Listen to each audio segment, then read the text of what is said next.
Assalamualaikum sahabat seni peringasot, salam hobi, salam setularas, salam situng ateh.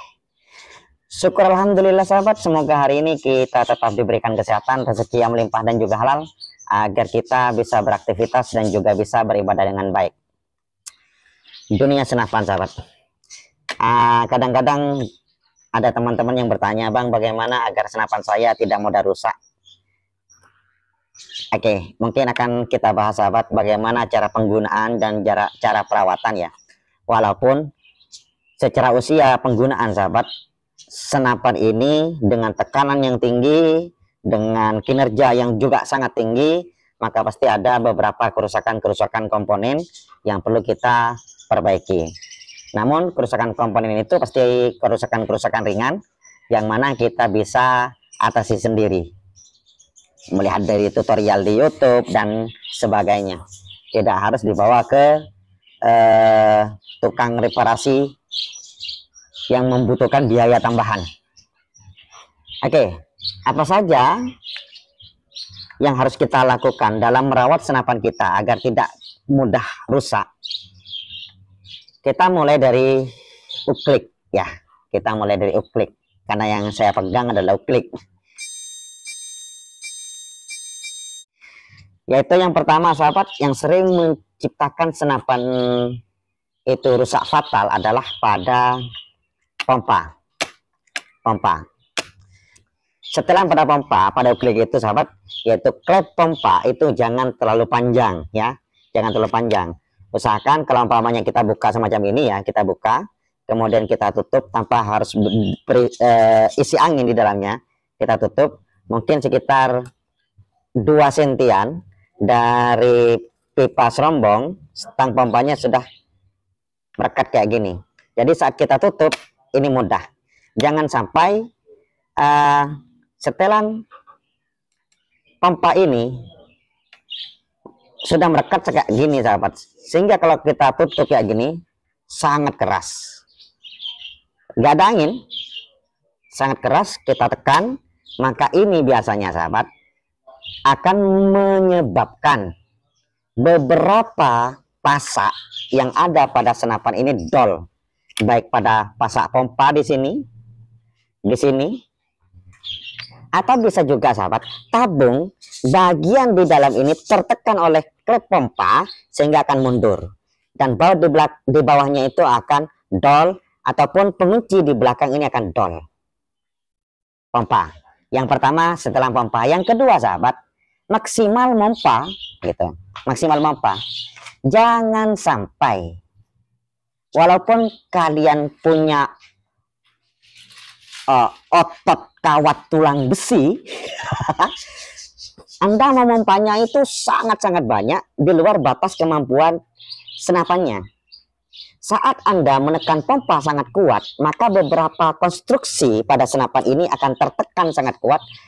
Lambat laun ini akan dol, akan tergeser, akan termakan oleh pompa kita. Jangan terlalu banyak. Kalau OD 25, kalau panjang tabung sekitar 5 cm ya, 5 cm, baik OD 22 ataupun OD 25, itu maksimal pompanya lah main di 7, walaupun nanti bisa ke 10, tapi maksimalnya di 7 saja, 7-8, jangan sampai ke 10 pompa. Itu sangat berat dan itu bisa menciptakan konstruksi pada senapan ini akan aus, terkena tekanan itu gitu.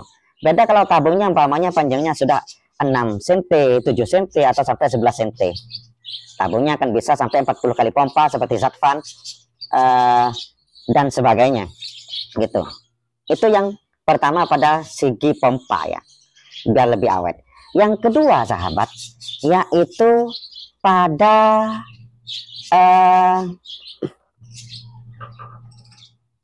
laras senapan. Kita masuk ke laras. Laras senapan itu ada 2 sahabat, yaitu laras kuningan dan juga laras baja.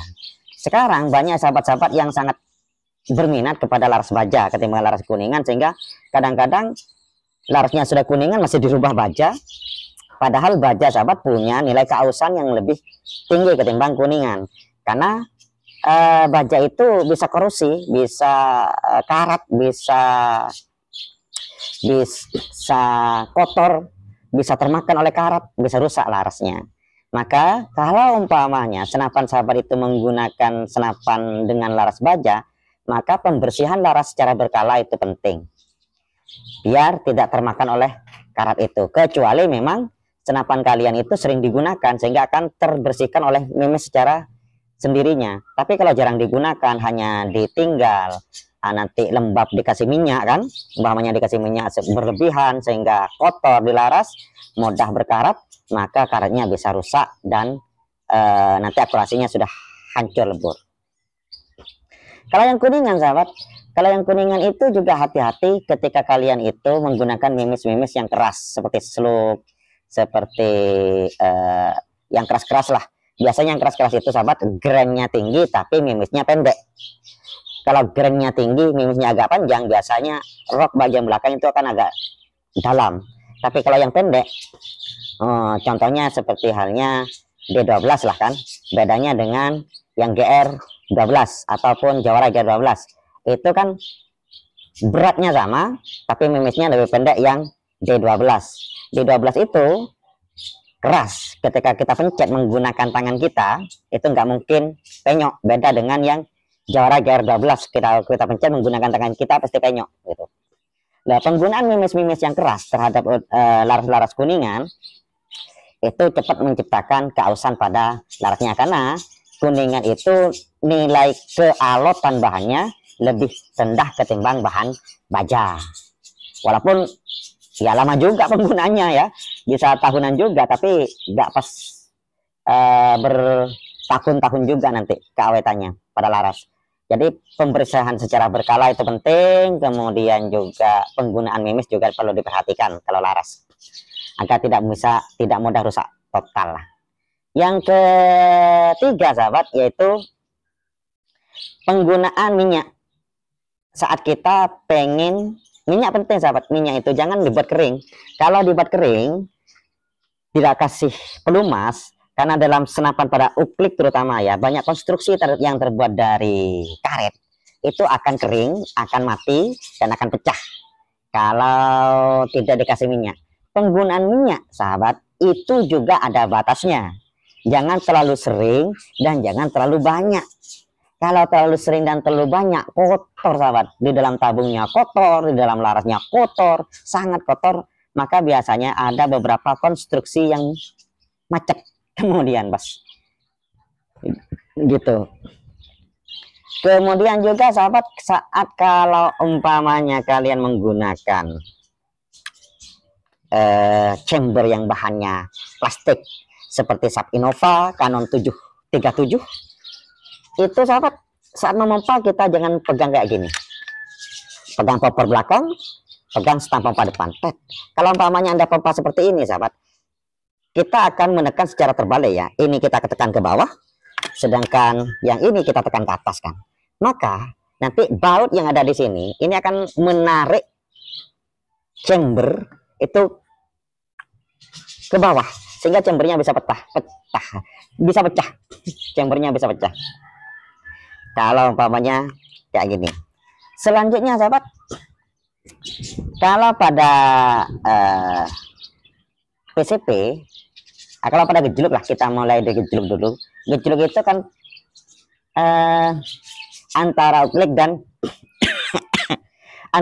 dan PCP ada pompanya yang tertanam pada senapannya, tapi juga bisa menyimpan angin sangat besar.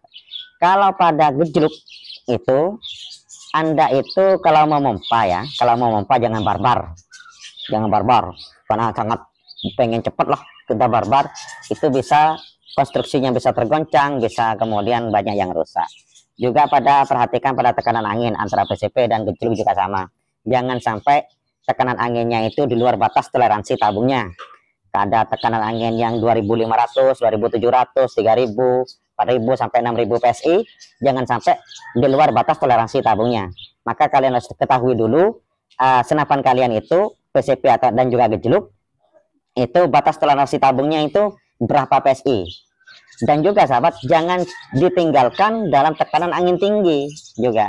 Kalau dalam tekanan angin tinggi, beberapa konstruksi, terutama kalau umpamanya ada konstruksi yang terbuat dari seal karet di dalam konstruksi tabung, maka seal itu akan tergencet dan mudah rusak gitu. Dan juga sahabat, kalau seperti halnya seal grinder, seal aspentil, kemudian klep pompa pada gejruk dan juga pada uklik itu mudah rusak, itu sudah pantas. Kenapa? Karena dia bergerak terus sahabat, bergerak keluar masuk, digesek terus, sehingga ya aus pastilah terjadi. Kalau konstruksi yang lainnya nggak bergerak, kemudian bisa rusak juga karena faktor kita kurang perawatan saja. Kalau yang sudah bergerak seperti klep pompa dan juga seperti seal aspentil dan juga seal grinder, itu ada siapa pakainya sih, maka kita harus ya harus kita ganti pada suatu ketika, karena pasti aus lah gitu.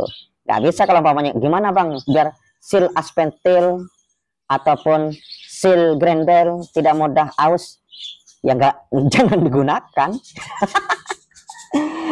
Gimana bang agar senapan kita nggak mudah rusak, ya juga jangan digunakan.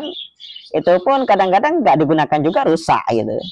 Sehingga sering saya sampaikan kepada teman-teman bediler ya, kalau kita punya hobi, terutama hobi senapan lah, itu kita harus tahu minimal memperbaiki senapan kita sendiri.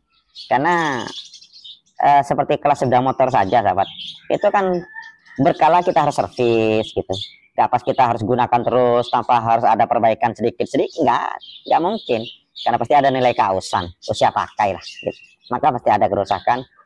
Ya mudah-mudahan kerusakannya ringan sehingga kita bisa atasi sendiri. Kalau sudah kerusakan berat seperti dol pada beberapa konstruksi baut, ya sulit sudah gitu, sulit sudah.